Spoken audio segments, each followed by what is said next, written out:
दोस्तों, welcome to our channel. तो जैसा कि आप लोगों ने सुना होगा, कल की परसों की जो न्यूज़ आई है, जो गुड न्यूज़ है, उसे सुन के मुझे लगता है कि सबसे ज़्यादा खुश आप लोग होंगे।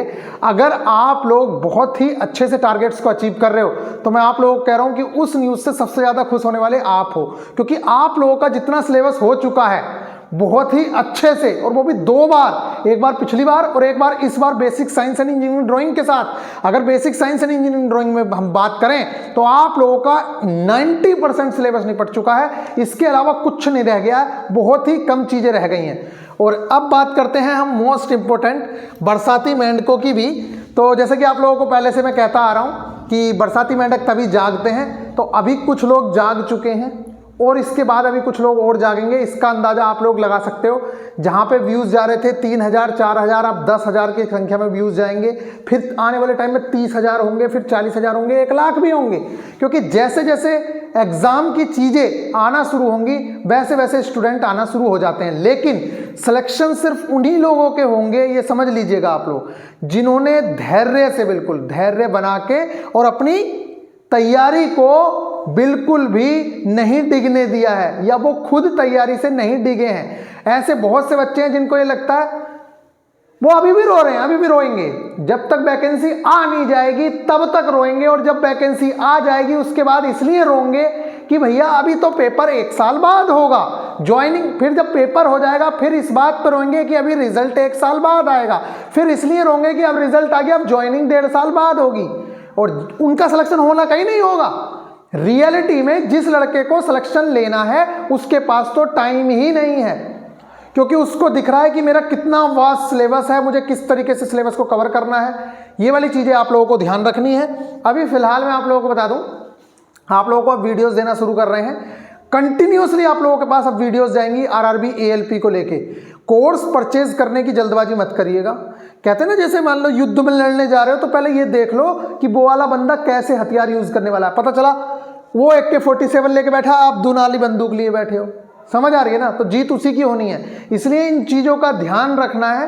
पहले ऑब्जर्व करो कि क्या बेस्ट है, क्या चल रहा है। सबसे पहले तो आपको क्या करना है वो मैं बताऊंगा अभी वीडियोस में। सबसे पहले आप लोग बस हार्ड कॉपी में एक सिलेबस निकालिए।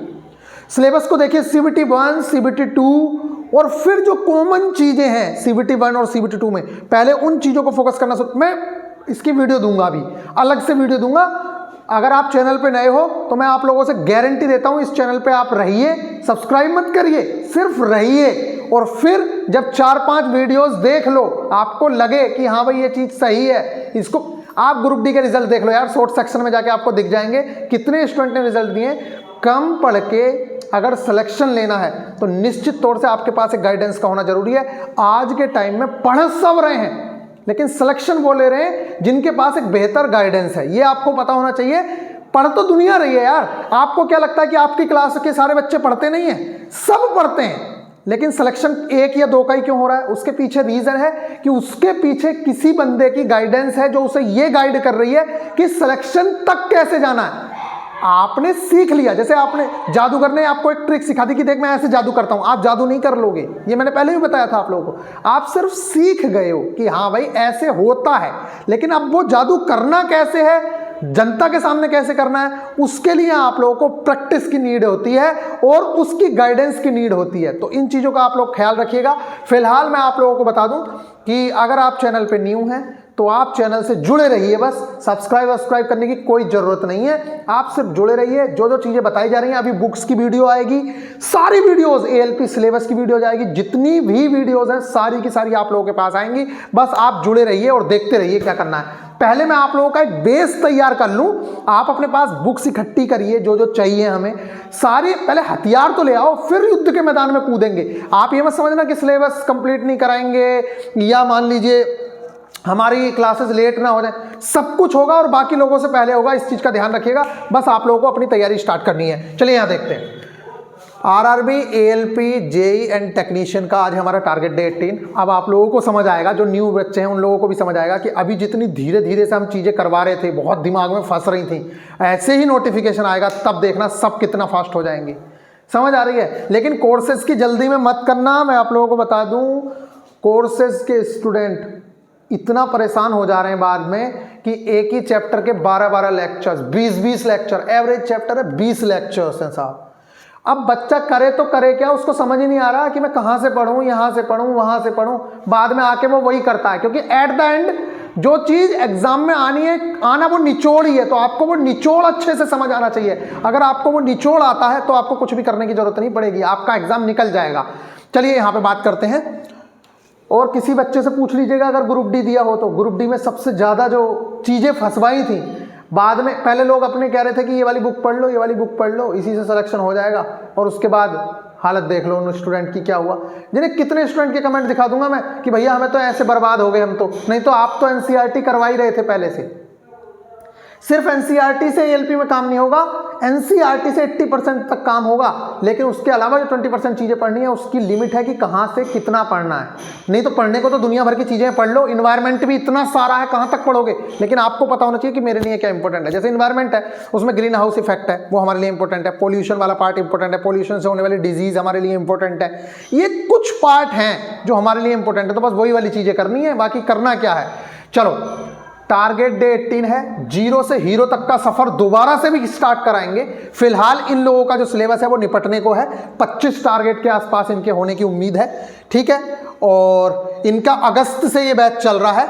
अभी हम बात करते हैं आप लोगों की बैक स्टेज पे चल के, जो आज आप लोगों का टारगेट है, बहुत ही अच्छे से आप लोगों की तैयारी करवाएंगे, और मैं कोशिश करूंगा कि कुछ अच्छे टीचर्स ला के भी आप लोगों की हेल्प करवाई जाए।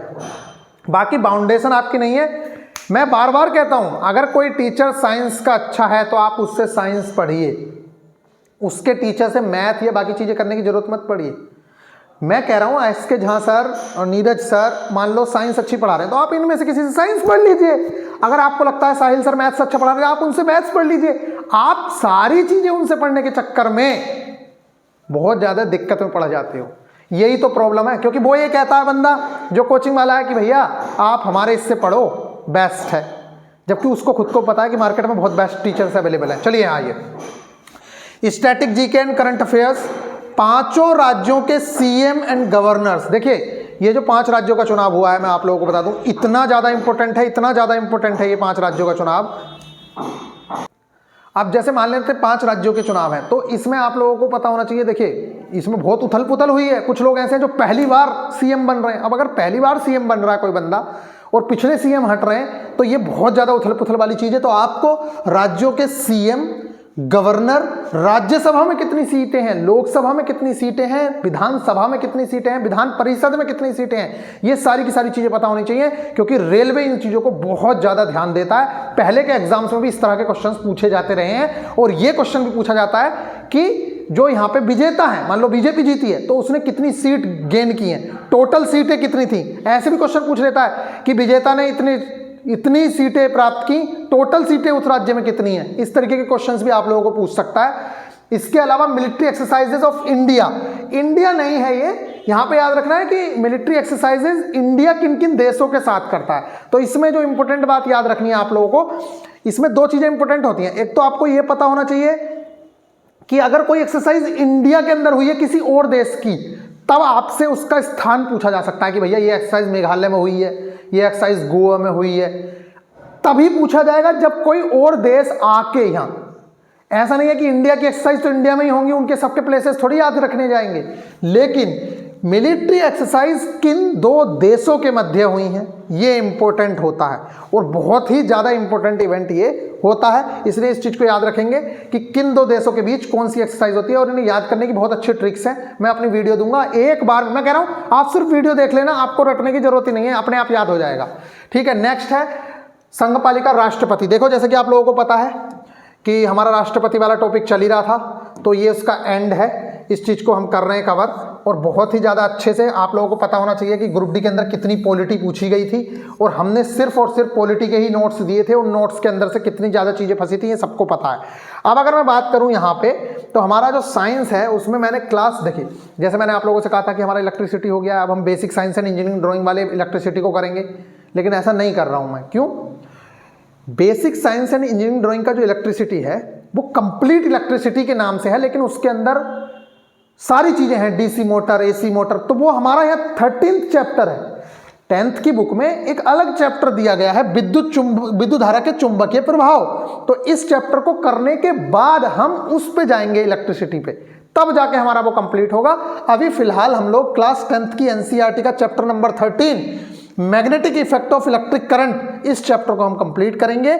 इसी के साथ साथ बायो भी हमारी चल रही है। जैसा कि आप लोगों को पता है, हमारे सारे के सारे बायो के जो सिस्टम है वो कवर हो चुके हैं, और उसके अलावा न्यूट्रिएंट्स भी हो चुके हैं। जो मोस्ट इंपोर्टेंट चीजें हैं वो हमारी कवर हो चुकी हैं। आपने वो भी पढ़ लिया है, प्लांट किंगडम भी पढ़ लिया है, एनिमल किंगडम बचा है, वो मैं अभी दूंगा। उससे पहले हमारा एक जेनेटिक्स वाला पार्ट है, जहां से 1 से 2 नंबर के क्वेश्चंस पूछ लिए जाते हैं, बहुत इंपॉर्टेंट है। मैं कह रहा हूं इंडिया की बेस्ट फैकल्टी के द्वारा आपको ये चीज करवाई जाएगी। आप बस एक बार इस चीज को पढ़िएगा, आपको पता लग जाएगा कि क्या वैल्यू है इस चीज की। और इसी के साथ जैसा कि आप लोगों को पता है कि हमारी फिजिक्स कंप्लीट हो चुकी है, लगभग एक ही चैप्टर बचा है, ये 13th वाला, और हमारी फिजिक्स हो गई कंप्लीट, 9th की भी 10th की भी। और ये ही इंपॉर्टेंट है क्योंकि CBT 2 के अंदर फिजिक्स ही है, केमिस्ट्री नहीं है। इसलिए हमें CBT 1 और CBT 2 में जिसका ज्यादा वेटेज है उस पर बहुत ज्यादा फोकस करना है। ऐसा नहीं है कि हम नहीं करेंगे केमिस्ट्री में फोकस अब केमिस्ट्री पे ही है, लेकिन सबसे ज्यादा हमारा फिजिक्स पे है, क्योंकि यही हम लोगों को जीत दिलाने वाली है। क्योंकि मार्क्स जुड़ेंगे CBT 2 के, और CBT 2 में केमिस्ट्री है ही नहीं, ना बायो है, तो सबसे ज्यादा ध्यान किस पे? फिजिक्स पे। इसीलिए मैंने आपको पहले फिजिक्स करा दी कि आप फिजिक्स आपका रिवीजन चलता रहेगा, आपकी वो हो जाएगी पक्की, तो वहां से कोई क्वेश्चन नहीं छूटेगा। चलिए, जेनेटिक्स जो अनुवांशिकी वाला पार्ट है ये आपको दिया जाएगा, आप इसका लेक्चर कवर कर लीजिएगा। और 2 पेजेस ऑफ फिजिक्स इसलिए दिए हैं, 2 पहले कर चुके थे हम, 2 अब करेंगे। क्यों? क्योंकि आप लोगों को पता है हमारी फिजिक्स कंप्लीट हो चुकी है, तो उसका जो 1 लाइनर क्वेश्चंस बनते हैं वो भी हमारे यहाँ से कवर हो जाएंगे। इसके अलावा मैथ्स में अगर मैं बात करूं तो आप लोगों का प्रॉब्लम्स ऑन नंबर्स चल रहा था, उसके आप प्रीवियस ईयर कर लीजिएगा। वहां से उतने ही क्वेश्चंस आते हैं जितने टाइप के आपने लेक्चर में देखे हैं। जो मैंने लेक्चर दिया था उसके अंदर जितने टाइप में, बस उतना ही आपके लिए इंपॉर्टेंट है। प्रॉब्लम्स ऑन एजेस, भैया मैं ऐसा कह रहा हूं कि ये बहुत इंपॉर्टेंट चैप्टर है। 1 से 2 कई बार 3 क्वेश्चन तक भी इस चैप्टर से पूछे गए हैं। एजेस से रिलेटेड क्वेश्चन बहुत ज्यादा आते हैं, इसलिए आप पहले कम से कम RS अग्रवाल के जो एग्जाम्पल्स हैं उनको कर लीजिएगा, और उसके बाद जो आपका मन करता है प्रीवियस ईयर देखिए और करिए। टेस्ट तो आपको लगाना ही लगाना है। हाँ, एक बात और मैं बता दूं, चैप्टर वाइज टेस्ट आप लोगों को हर चीज के प्रोवाइड करवाए जा रहे हैं, तो उनका लुत्फ उठाइए, हर चीज के चैप्टर वाइज टेस्ट। इसके अलावा रीजनिंग है, सिलोग्स हमारा चैप्टर है। अब इसमें बहुत सारे बच्चे ये कह रहे हैं कि भैया प्रॉब्लम आ रही है 50-100 वाले मेथड से हमसे हो नहीं पा रहा, पीयूष सर ने समझाया लेकिन नहीं हो पा रहा। सबसे पहले तो मैं बता दूं ये चैप्टर है डिफिकल्ट। दूसरी बात, अगर आपसे नहीं हो रहा है तो आप वेन डायग्राम से क्वेश्चंस करिए। क्या? वेन डायग्राम से क्वेश्चंस करिए। जो ये वाले वेन डायग्राम होते हैं, ठीक है, या ये वाले जो वेन डायग्राम होते हैं, ठीक है, इनसे ही क्वेश्चन करिए। लेकिन इसमें एक बात ध्यान रखनी है, सारे पॉसिबल डायग्राम आपको बना लेने हैं, तभी क्वेश्चन सही होगा। इसमें गलती होने की संभावना तभी होती है जब आप एक डायग्राम बना लेते हो, दूसरा डायग्राम नहीं बनाते हो। क्योंकि जो वो सेंटेंस बोल रहा है, जो उसने कथन में बोला है, उससे एक डायग्राम नहीं बनता है। कई बार 3 बनते हैं, कई बार 4 बनते हैं, कई बार 2 बनते हैं। तो वो आपको बनाने हैं, तभी सारे क्वेश्चन सवाल सही होंगे। और एक बात और, जब इन्हें कर लोगे आप, तो इसमें ये वाली बात भी देखनी है कि जरूरी नहीं है कि इसको फॉलो कर रहा है, इसको फॉलो कर रहा है। देखो, एक को फॉलो कर रहा है, अगर इसको फॉलो नहीं कर रहा तब भी कथन गलती होगा, वो निष्कर्ष गलती होगा। इसीलिए सारे मैक्सिमम पॉसिबल डायग्राम आपको बनाने हैं, तभी क्वेश्चन करना है, तब मजा आएगा, नहीं तो नहीं आएगा। इसके अलावा अगर मैं बात करूं, basic science and engineering drawing में हमारा इन्वायरमेंटल एजुकेशन चल रहा है। क्या चल रहा है? Environmental education. पढ़ने के लिए बहुत कुछ है, लेकिन हमें जितना करना है उसके लिए एक लेक्चर हो चुका था जो बहुत इंपॉर्टेंट था। आज दूसरा लेक्चर है, इस चीज को आप कंप्लीट करिएगा, और बस इतना हो गया। इसके अलावा जैसे ही आपके पास टाइम मिलता है तो अपने आपके पास यूथ की बुक है, आप कोई एक टॉपिक पढ़ लो, चलो आज ग्रीन हाउस इफेक्ट पढ़ लेते हैं, चलो सारे पोल्यूशन पढ़ लेते हैं। बस इस तरीके से चीजें कवर होंगी। इसमें बहुत ज्यादा डेप्थ में जाने की जरूरत नहीं है। 1 से 2 क्वेश्चन देखने को मिलेगा, उसमें भी मैं बता चुका हूं, पोल्यूशन, ग्रीन हाउस इफेक्ट, ठीक है, और ओजोन लेयर से रिलेटेड, और दूसरा आप लोगों के जो क्वेश्चंस हैं, एक फूड चेन से भी रिलेटेड कई बार क्वेश्चन पूछ लेता है, और तीसरा तो पोल्यूशन से होने वाले रोग और पोल्यूशन, यही क्वेश्चंस ज़्यादातर पूछे जाते हैं।